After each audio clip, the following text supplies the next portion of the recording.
Hey everyone, welcome to another edition of the Bookmore Show. A great episode in store today. I got the pleasure of being joined by Yvonne Myette, who's one of our authors whose book is Get Ready to Thrive. So we've had a couple of shows in the past where we've talked with people who've completed. This is another one in that series. These are always the shows that get the greatest feedback because I think although it's interesting hearing Betsy and me talk about the theoretical side of things and the internal books that we use, there's nothing quite like talking to people who are grabbing the idea and running with it. So Yvonne, welcome to the show. Thank you so much, Stuart. I'm excited to be here. Yeah, this is going to be a good one. We're probably a little bit behind the scenes. We're probably 10, 15 minutes into this recording because Yvonne and I sort of jumped on the call and started talking and then realised that the enthusiasm and the excitement of talking to the subject, we were kind of covering the stuff that we should save for you guys to listen to. So it's always good to jump on a call with someone and feel that energy from the start. So I'm looking forward to sharing this with everyone else. So I think the best place to start probably is to share with the guys listening sort of your story, who you are, and what you do out in the world. Oh, I appreciate that opportunity, Stuart, and I just want to say hello to those of you that are listening. I really appreciate the opportunity to connect with you, even if it's just a voice now and into your heart and maybe into your head. And I hope that as you hear something today, that it might be speaking to you, that there might be a particular reason that we are joining together around your dreams and what you hope to be. So I truly hope that there is something in it for you today, as well as you listen to Stuart and I have this conversation, because that's really what I've been about. I grew up in a healthcare family, and as having a dad as a doctor, I really wanted to serve people. I really wanted to be able to help people. So I entered the healthcare profession early, not sure if I was going to go the route of being a physician like my dad or a nurse like my mom.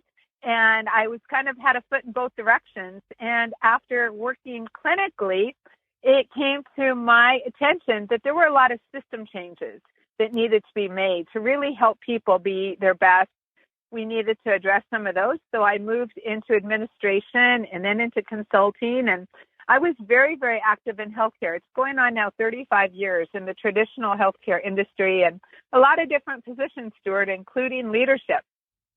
And, life happened. I got married. I had kids. Life started to change. And like many people probably listening, things start to evolve. Sometimes you have life events that can really have an impact on your health and on your psyche and on your spirit. And that was the path I was on. I didn't expect a lot of the things that happened to me in my 40s. I had, gotten married later in life. And I didn't know when I entered into the marriage that there were some elements of that would become very difficult, very toxic. And I certainly have always wanted to be a mom. And that's a big dream. And I became a mom. I have 4 beautiful kids that I had all in my 40s. I'm now a midlifer. I'm 54 right now. So you can all tell that, that was a challenge to my body. And so I had all these life events, including a major fire and drama and families. A lot of you probably have that kind of thing, right? And I found myself in this situation. Maybe some of you listening are in a situations that our egos might have gotten us into. Mine certainly had. I kept things kind of tucked away in terms of a really hard relationship that I felt a lot of pain in. And also some of the actions that we take and the torment. So I was in the thick of it. I felt like I was in a deep pit. I wasn't sure if I would be able to ever climb out. I was certainly praying about it all the time and seeking God's will, seeking support and help from others. And there were some major decisions that had to be made, and they were tough. They were really tough. And I knew I was stuck. I had been stuck going on about 12 years, and things were really cracking. I was really in a place of quite deep despair. This was now going on 3.5 years ago.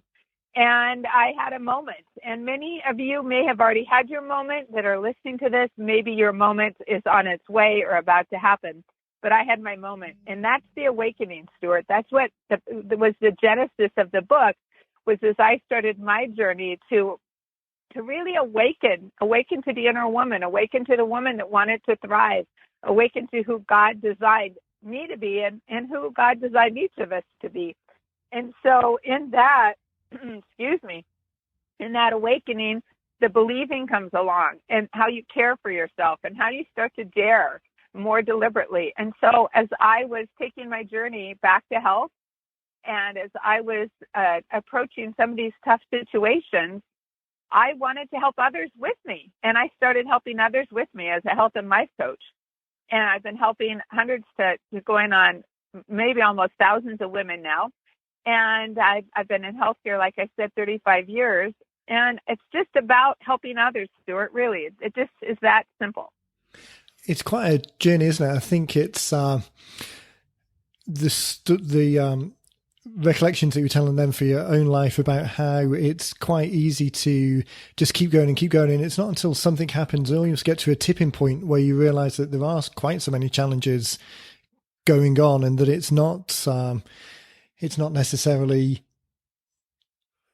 I don't want to use the word depression, but it's not necessarily that something medical is wrong, or there's not necessarily always a big critical issue that happens, but the build up and build up and build up of small elements that might lead you to a position where you're not happy. It's surprising how much that can creep up on you. And then when you do notice it, have a kind of epiphany almost, that you realize that, okay, this path has diverged quite a bit. So I imagine that some of the work that you're doing is helping people kind of come to terms with that realization, and then the next step of what they can do about it to bring it back on track. Exactly. And, Stuart, one of the things that you made me think of is actually, the little things that we kind of are there and how they build up is when I had sort of my moment of really becoming more aware, what came to mind, and actually I found a cartoon strip on it. It was how we sweep things under the rug. And this cartoon strip that I found exactly represented what I had been doing. As I was in a relationship with a lot of pain for a lot of reasons that I won't get into now, I was sweeping things under so I didn't want people to see. And I that was my ego. I didn't want people to know. I mean, we had the trappings of, a great life, and little did people know what was going on behind closed doors. And the sweeping under the rug, we all do. And the rug gets bigger and bigger and bigger. In this cartoon strip, Stuart, it was really funny.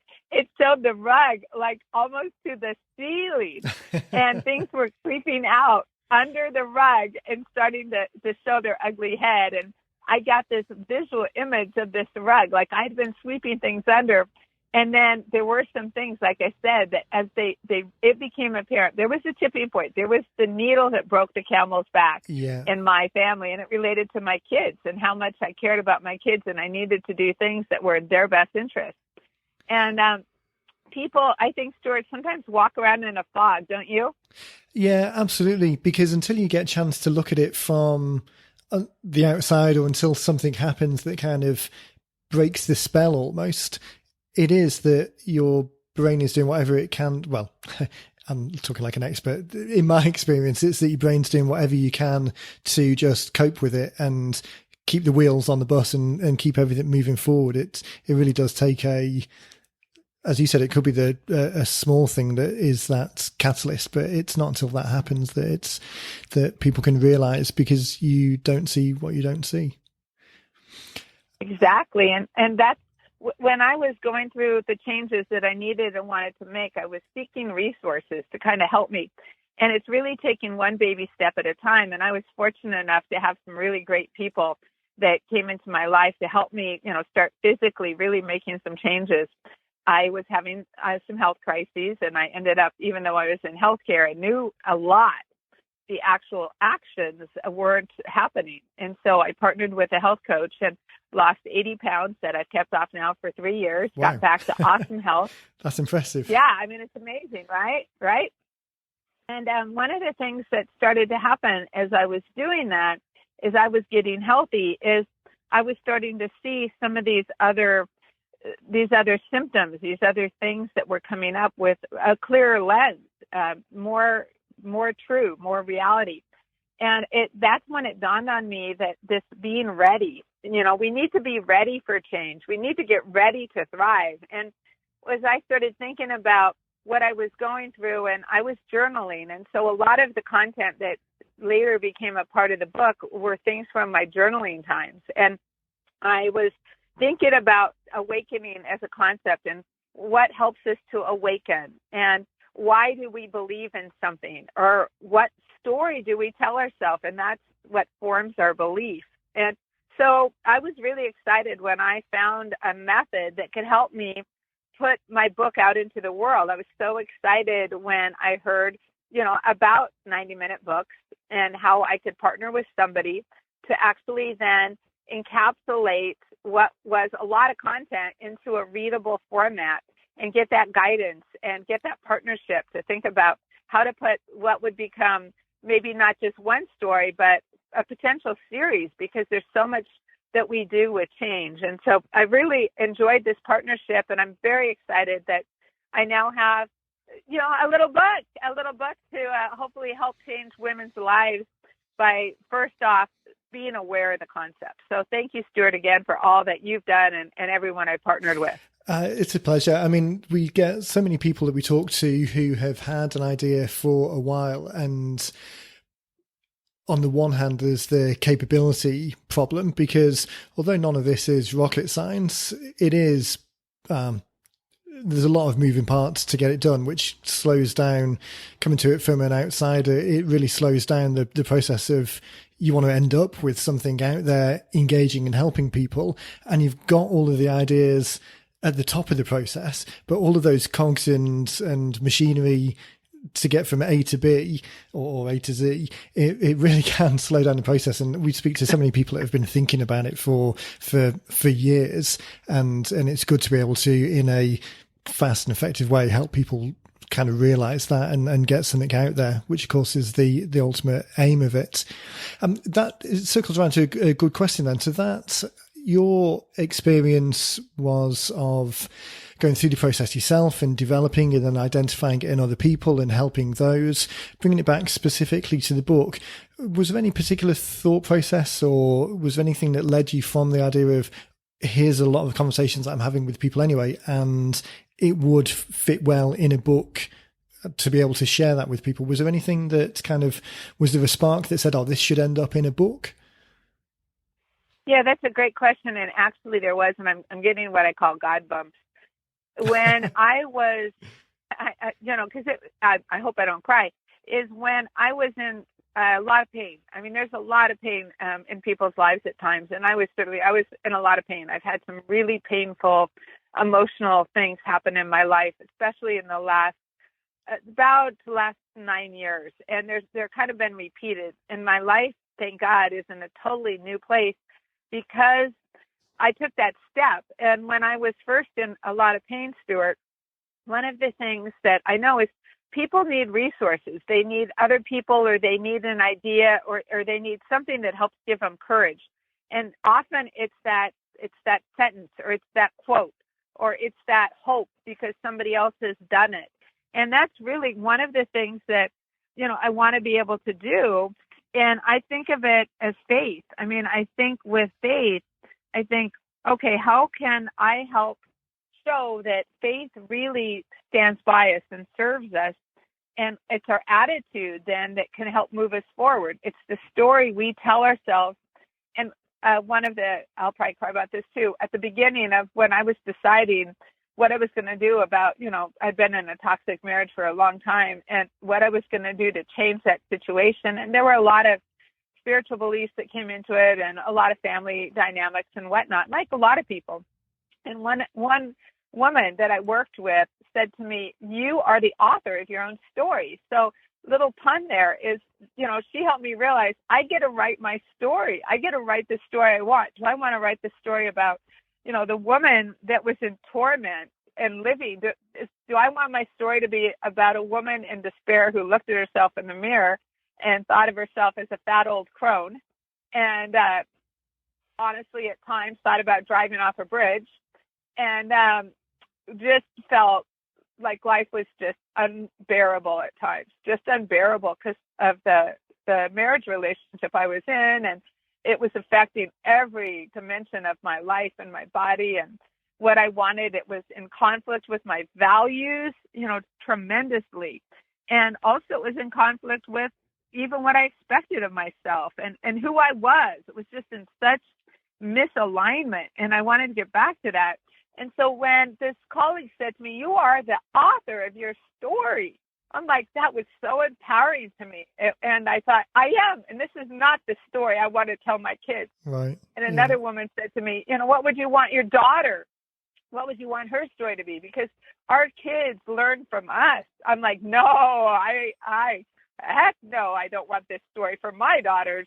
And that led me to start rewriting my story. And then, Stuart, of course, if I'm rewriting my story and what I live, I want to rewrite that story on paper so that hopefully it will help inspire others, the truths that are available, the way that they can move to more health physically, mentally, emotionally, relationally, spiritually. It's there. People just have to get ready for it and then decide. And it's that simple. And I felt called. I think myself as a servant leader, I want to be a vessel for God and the Holy Spirit. And I know as a Christian that there are certain things that I'm expected to do to serve the kingdom, and I want to do them now without fear. And so I had to put it down on paper, and I'm trusting that whoever is supposed to read this to be able to get that faith to help them make those steps and maybe move away from the torment they're in, either physically or relationally or financially, any area, that they can start taking baby steps, Stuart. I feel really passionate about it, obviously. Definitely, and there's such a personal connection that it's hard not to kind of feel that energy coming through. I think this is an interesting show for people to listen to as well. We get so caught up in the details and the numbers of the books as a marketing tool, which is definitely primarily where we focus our kind of outgoing attention. There's a good number of people who have written with us who are telling personal stories like yourself, or family stories rather. It's not just all financial advisors and the more fact-based side of things. So it's great to have the opportunity to speak to someone who talks more to that side of things than we do naturally, because it's not my experience or my natural tendency when thinking about this type of thing. So we get a lot of people come to us wanting to write books that do have more of a personal connection or more of an emotional connection. And it's not just all about sharing lead generation facts and figures to kind of compel the invisible prospect to raise their hand, which is obviously what we talk about quite a lot. I think there's the bridge between the two, though. Obviously, you're writing this from the perspective of someone that wants to engage more people and offer the guidance and your experience to help others, whether or not they end up being customers of a service that you have. But bridging those people from not having any exposure to you and your background to getting something of value and then potentially raising their hand for the next stage. I think books like this that share someone's journey, for anyone that's listening who is in that side of things, the more coach side of things than the financial advisor side of people who are listening, having that story and writing in a compelling way that shares an experience and begins to make a connection is just as valid as sharing the tips to make sure your IRA is protected or you get the best mortgage out there. It's just as valuable, just a different construct around it. So for you, the experience is obviously very personal. So the content of the book is retelling those stories and sharing with people how they can make a difference for themselves. We were talking just before we started about the work that you were doing with Susan when you first came on board to kind of corral those thoughts into a particular kind of thematically bringing them together or bringing them together with a particular outcome in mind for this first stage. Do you want to talk about that for a second in whether that was a challenge or whether it was helpful to run through that and think, okay, well, the book could be anything, but it should be this? Yeah, that's a great question. And actually, there were two Susans in my life. There was a Susan I was working with your organization, and then a really good friend of mine who's also been a business partner for a long time in a lot of endeavors. And so I had two Susans in my life that really have helped move forward what I call my blue sky. And when I was working with both of them, really, and others, that have been a part of this journey, it gets back to, again, the model that ties to a lot of what you were just sharing, Stuart, with what information is available. And I've been a businesswoman. I have 2 master's degrees. I've had very high-level executive positions. I've owned my own company. I can analyze data with the best of them. I've been in quality improvement. I know hundreds of tools. I can be very scientific. I'm a professor as well.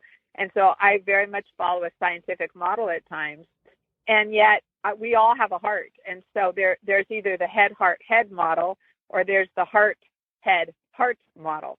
And so now I'm more of a place of, we all have hopes and dreams. And Susan, with you, helped me start being able to package and really believe that I could then put something together, because it does feel overwhelming when you think about, not only do you need to organize the content, but you need a title and you need a process and you need all of these things. And she kept giving me assignments. And between the two Susans, I had your Susan giving me assignments, and then I held myself accountable with my friend and colleague, the other Susan S., I'll call her, and they were both serving on both ends, because then I would give a due date to myself and to my friend, Susan S., and it would push me to keep taking that step. And then I would tell your Susan when I would have it done, and it just having partners in life. I mean, we all need partners. And so, yes, absolutely. She was instrumental. This wouldn't be a reality as it is now without 90-Minute Books, and it wouldn't be a reality without my colleague and my other writing partner, Susan S. And there's more to come. And we all need partners in life. I mean, I tried to do a lot of things alone. I'm very independent, and I'm less independent now than I used to be, because I realized that we can be partnering with people. And I certainly tried to get my own health back. And look at in traditional healthcare, people try to do things on their own all the time. And even in our healthcare facilities, in our hospitals, in our universities, in our clinics, go in. They're the statistic. The statistic of obesity is 3 out of 5 Americans are overweight. 1 out of 5 Americans is obese. By the year 2030, if we continue on the path we are, we're going to have diabetes impacting not only our adults, but our youth to the tune of 1 out of 3. And these are diseases that are life-threatening. People minimize them again, what the impacts can be on body organs. And so just like your Susan helped me to start as a partner to move a dream to reality, so too do the people listening need to make that decision to get the partnership they need, whether it's an idea they want to get out in the world, whether it's getting to better health. And it's not just about losing weight and seeing a scale figure. It's about truly how your body feels, how your brain acts and behaves, what you're able to do then because your body is in good health. And that ranges from, some of the stories I share. People just weren't even in a good place to play with their kids. They were too tired, or people not having the energy to be effective at work. And so whether you're looking for a mortgage, or whether you're looking to sell a home, or whether you're looking to start a business, or whatever your book might be about, people need to thrive. Let's thrive, people. Let's not be in a pit of disease and despair. And so without your Susan and my Susan S., I don't believe I would be able to not only have my book, but hopefully the next part is really change lives, change more people's lives. So I just thank you. I wish I was there to give her a big old hug and also high five everybody that's helped me that now it's here. I've often said when we're talking to on the podcast episodes, or I'm in a fortunate position of getting to speak to a number of the authors anyway, when we're talking about strategy at the end of the process on how to use it. And it's always empowering for me to talk to people who are engaged and enthusiastic about what they're doing, because they see the potential in not only having the book done through the partnership and helping people actually bring it together and kind of shortcutting that process down from however long it would take them to themselves, to actually getting it out of the door in a relatively short period, but also their enthusiasm for sharing that message with the people that they're trying to share it with. Because I think no matter what industry you're in or what the message of your book is, you're not going to do this unless you're engaged and believe it's the right thing, and that you're sharing absolutely valuable information with people. Even if you never actually heard from the person reading it again, having that sense of certainty or the good feeling that comes from having shared useful information in a way that's accessible, in a way that adds value to them.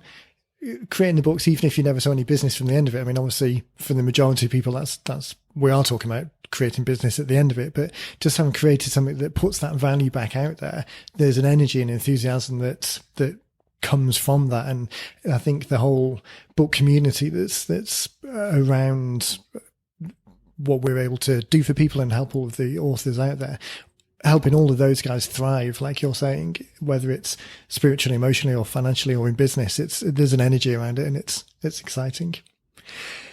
I think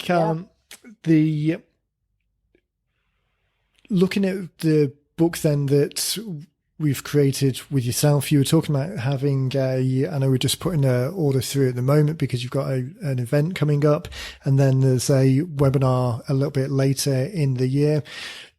For people listening, do you want to talk and share about some of the ways that you think about using the books in conjunction with some of the other things that you're using? It's always useful to share kind of real life examples with people so they can conceptualize them a little bit more. Yes, absolutely. Thank you. I have had a Facebook business page for a while, and so people can find me by my name, Yvonne Myette, and they can find my personal profile. They can find me on LinkedIn. So I've been there and had a presence for years, but I really wanted to be able to reach women that wouldn't know of me otherwise. And so having a website, and when you have a website, you have to have something to offer people. And so knowing that I had a book coming was really what jettisoned getting the website started to get that out there and available. And then also I have wanted to have, probably for years, women's gatherings, women's retreats. And I have done that through business. I had business retreats because I own my own company and I was in leadership positions with large organizations. So we had leadership events a lot, and I led those, and I've done this in business. But I wanted to get again back to the heart. And so the book is going to be a part of a retreat that I have coming up November 11th. I'm having my first, what I call Radiant Women. And so I'm having my first Radiant Women's Gratitude mini retreat on November 11th. And the book will be a part of that. And there will be also other activities. And then I have webinars. We talked about that coming up that I'll be offering monthly. The information will be on my website that's going to be launching in a week or so here. And then as well, people can contact me directly and I can give them the dates. So I have online webinars, and those are for 6 life-changing habits to thrive. And also, of course, there are other ways that I serve people, Stuart, and that's by one-on-one coaching. I'm a one-on-one life coach and a health coach. And people can reach out to me and send a message, get a hold of me. They can schedule directly just for a complimentary assessment. There's so many ways that people can get assistance, Stuart. Like you said, they might just read the book and it might serve them that way. They might want to get into a gathering with other women on a similar life path to really be more of their best self, to really thrive, to be their best, and to help bring that to the world and serve others, and also to model it for their kids and other loved ones. So whatever people need, I want to be able to, like you said, if they're raising their hand, I just want to encourage them, Stuart, raise your hand and let me see if I have something that might be able to help. And if you raise your hand, maybe there's somebody else around you that can also help. So that would be just all I think I would have to share at this point, Stuart, would be just encouragement. And it's the team, isn't it? I think, like you were saying, with the team of Susans that you were talking about to get this created, having people in your life as people are listening to this, as people who are ultimately going to read your book specifically, having that team, and even if one person on the on this side is just providing one piece of information, a quote or a line, something that you mentioned before. Another person over this side you resonate with more, so you get more and more from them. But seeing that team of people that contribute to the whole, the kind of the influence circle that you've got, some people will play a more major role, some people play a more minor role, but being able to take something from each of the tripping over my words, being able to take something from each of the relationships, I think is important to kind of build that whole and lift the energy of what you're trying to do. Yeah, and if it's okay, Stuart, I'd like to end with one quote from me, one of my quotes that's in the book, and I'd like to end with one scripture passage. Would that be all right? And then we could wrap it up? Absolutely. Appreciate that. So I just want to encourage those of you that are listening, you are and can be even more amazingly awesome when you awaken to the idea. So awaken to the idea of what it will be that will help you to be more amazingly awesome and bring that to the world. And then just in closing from 1 Thessalonians 5:6. So then let us not sleep as others do, but let us keep awake and be sober. So blessings to all of you who are listening. Thank you again, Stuart. This has been awesome. Really appreciate all that you and your organization do to assist us all that just really want to serve the world and grow businesses because we bring something, whether it's a service or product. So thanks again. Big thanks. Fantastic. Thanks, Yvonne. That was inspiring words to finish on there. And that let us not sleep quite, although I haven't heard that one directly. It reminds me of some others that I've got written on the walls here or hold close. So hopefully people will take something from that. I think we'll put, this is going to be going out as we record now. We're in middle of October, so this show is going to go out in a couple of weeks' time. Your website, I believe, will be up by then, so we'll make sure that we've got some notes and links in the show notes. So as people are listening, head over to 90minutebooks.com/podcast, and Yvonne's recording will be in the latest in the show notes there. So make sure people can get a note to follow up. And I think it's definitely going to be good as we get into next year, as you've got bedded in with this process and using it in various different ways. I think we should definitely check back in next year to see how the book's helping make those connections with people, and with the retreats and the webinars that you're doing and the other channels. Let's have a catch-up show in next year sometime and see how it's been working out and feedback to people on what the success has been. Oh, I love it. Thank you so much. Everybody have a great day when you listen to this, and hopefully 2017 just ends for you in a really peaceful, loving way, and 2018 is just a year you soar. So thanks again, Stuart. Fantastic. Thanks, guys. We'll catch you again in the next show.